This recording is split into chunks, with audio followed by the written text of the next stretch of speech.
Hey everybody, welcome to Jesus Rants. As you can see, I just got out of the shower, so I'm all freshened up. But I wanted to make sure I got this out there before I started my day. Um, I recently went across a post that my cousin posted about. She wanted a man that opens car doors for her, and I guess she had saw someone do it or something like that, and she said, "I want that." My advice to her was, "Well, be that person that deserves it." Okay, you can't go out there and put an ad in the paper. Want a guy who opens car doors? Call this number. You'll probably get a whole lot of calls of people that'll just fake it. But if you want that, you need to be that person that deserves it. So be a lady. Be just be a lady in every sense of the word that you're thinking. Um, and that's what you'll get. You'll get a man that'll want to do that for you, and that's what you want. You don't want a man that'll do it. You want a man that'll want to do it, because plenty of people will do it just to get what they want. Okay, so find a person that will want to do that for you by being that person. Be giving to that person. I see guys and girls all the time post on Facebook and, oh, something's wrong with these girls. All these girls are this, and all these guys are that. And well, what are you doing? My advice to you would be stop having sex on the first date.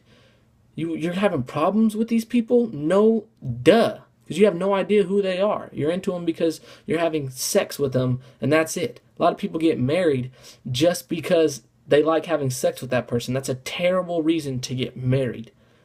Awful. It won't work out. That's why everything's crumbling, because they get sick of that. Love is sex is a gift. To married couples, okay? And if you're trying to have sex before you get married, it's like spoiling your present before Christmas. You can get sick of it, and then now you want a new present, and that's what happens. It's a terrible thing. It's terrible. So if you want my advice on how to have the best relationship you can, how to find the right person, stop having sex, and that person will find you. The Bible brings this up. Don't have sex before marriage. To help you. I said in my other video, it's really the rules are to help you. So listen to them and you'll be happy. That's what they're for. Okay? You're welcome. Me and my wife, we had sex before we were married, and we didn't get close together. It was just fun times. It wasn't like we weren't really growing together, but we decided that we wanted to passionately follow Jesus together and remain a couple, and so we had to stop. And we were living together, and it was hard and it was tough, but it wasn't an option no more. We said that Jesus is going to be first, and so to put Jesus first, one of the things that we're going to have to do is to stop having sex.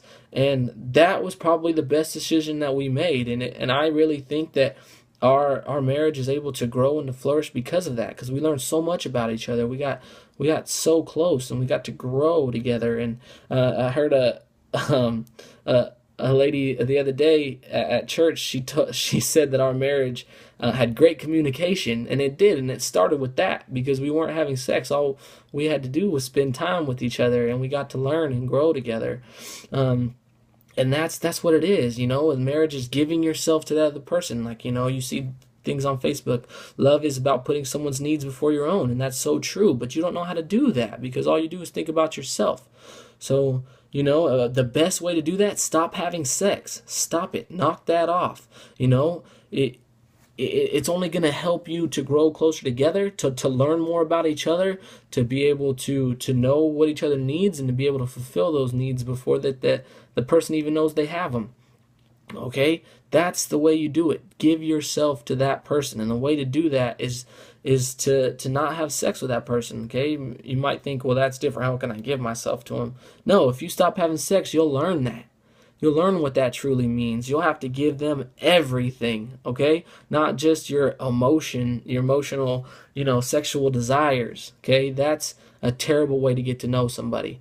You really want that? Do you really want someone that's worth having? That person that you're thinking about, if you're single, or if you're with someone right now and that's the person you want to marry, stop having sex and see how much you like each other. If you can't do that, then you're going to be a terrible married couple. Because eventually you're not going to be able to do that as much as you want, and you're going to really find out what each other's like. That's how all these divorce. Oh, I didn't know you're not who I married. Of course not, because you guys were children and you were forced to become adults, and you don't like it. So now you're going to separate because you think it's the other person's fault. No, it's your fault. You did this. You're still a child, and that's why it's not working. You want to be a big boy, a big girl? You stop having sex. That doesn't make you big. It makes you retarded. Just to be honest. Like, I don't mean to offend anybody, and that's probably a terrible word to use in that sense, but your brain's messed up. That's not a way to learn about someone. That's not how you know if you love somebody. You can truly learn something about people when you're not having sex. That's how you truly grow, and you can truly have a happy marriage. Now, I really, really, truly believe in that. Okay. Now, if you're about to get married, no, marriage is for life. It's forever. Okay. Divorce is not an option. One of the rules you should put down is we don't say that word. Don't ever say it, not even jokingly. I was around a few months ago, and they were like, "Oh, she'll divorce me this, and I'll only divorce you if that." No, stop saying that. Don't put that idea out there. It's not an option. Knock that off. This marriage thing it's not a joke. All right, take it serious. It's for life.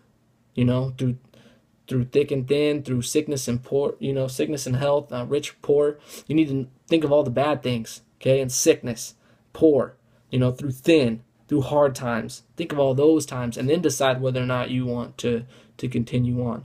And the best way to know whether you can do that, whether you want to do that, don't have sex with that person. Truly learn who they are, and grow with them first. Grow up before you get married. All right, or grow up before you have kids, especially. Kids raising kids is what's wrong with this world today. So knock that off. That's all I got for you guys today. If you want me to elaborate on something, let me know. If you want to talk to me about this, or if you need help with this, I'd love to help you. And I'll be praying for you guys. Any prayer requests, send them in to me, and let me know what you guys think about this, and I'll be praying for you. Love you.